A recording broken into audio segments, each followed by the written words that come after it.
Hey everyone, Mr. Happy here, and in this video we're going to be going over Yoshi-P's New Year's greeting that was posted on the Load Zone. It's 2022 and Yoshi-P wants to start it off with a bit of positivity and a little bit of apologizing. Not much of a surprise after this last month. The post actually straight up begins with two notes that, were kind of unfortunate for the end of last year. The delay of Endwalker by 2 weeks to do some quality assurance, which, by the way, has nothing to do with the server status. They can't QA check that all the way. Not that it would have done anything given how many people were trying to play.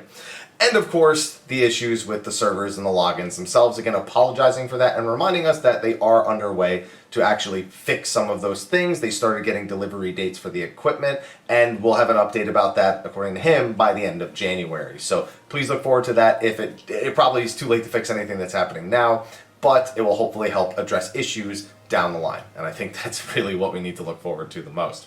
Of course, reminiscing over the end of the first major story arc in Final Fantasy XIV, the Hydaelyn and Zodiark story that began all the way back in 1.0 has finally come to a close.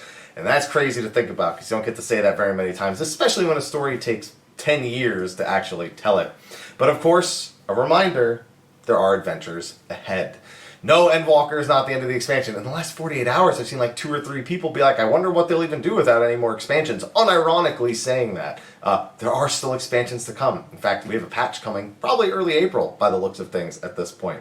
There is also a quick little poem. This is fairly normal for any New Year's celebrations that we tend to get. Although, over the years, they've become less and less meaningful. We used to dissect the heck out of these things. And this one does seem to really just be kind of, again, acknowledging the events that have wrapped up and how we can move forward and do pretty much anything at this point now that we're not tied down to this initial story that was created. So wanes the moon before the sun, its journey ended, home at last. So look we now to days ahead, unfettered from our trying past. If you've done Endwalker, all that makes sense to you. That's all I'll really say. And, he has his take on the words, but, just we're not going to talk about it because that would be spoilers.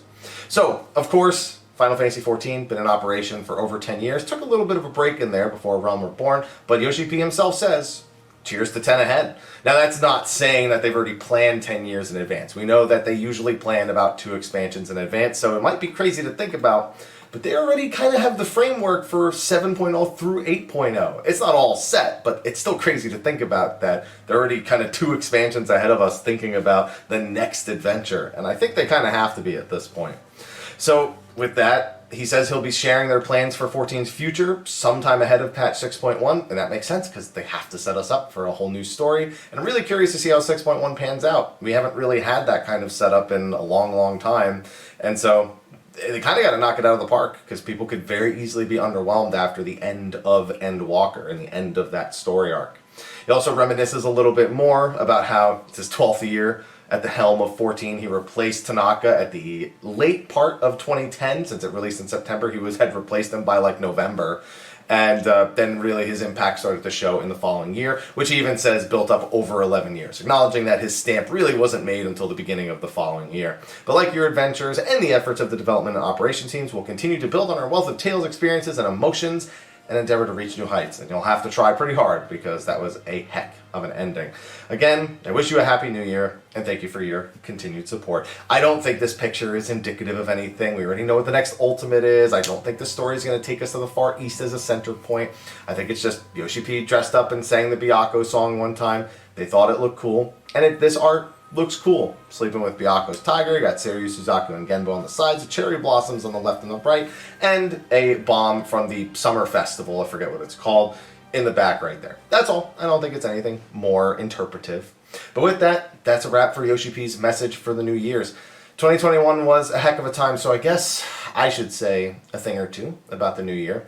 2021 was a rough year for me, mostly on a personal note, just kind of, I don't know, everyone has their ups and their downs, and I felt for me, at least, I had some downs that I was putting myself through a lot of 2021. I think that was reflected in my content and the lack of frequency in the content at some times. I made mention of it on occasion as well, but what are you going to do? Sometimes, the mood just isn't right, I suppose. But with such a great end to 2021 and such a monumental beginning to 2022, I'm looking forward to what I can do for all of you in the coming year. Because if they had 10 more years of content, well, so do I suppose.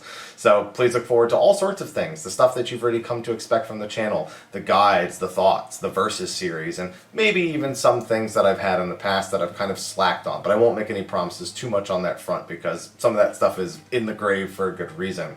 But also, I want to be able to bring some of the more exciting moments from my live stream to you, but in edited, or at least in a format that's a little more acceptable to a YouTube video.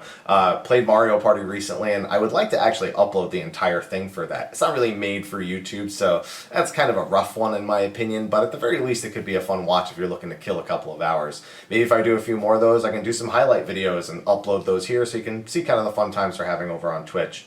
Elden Ring highlights, Pokemon Shiny highlights, things like that. I want to bring some edited moments from the live stream a little bit more to the YouTube channel, so that way you guys can, well, share in a little bit more of the experience that I'm having over there, and it can make for more content over here, of course without sacrificing a single thing that you've come to expect from the channel on this side.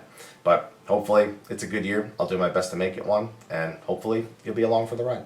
With that, I'll see all of you in the next video. So, please look forward to it one last time. Anyway, y'all have a good one. Happy New Year. And until next time, take care.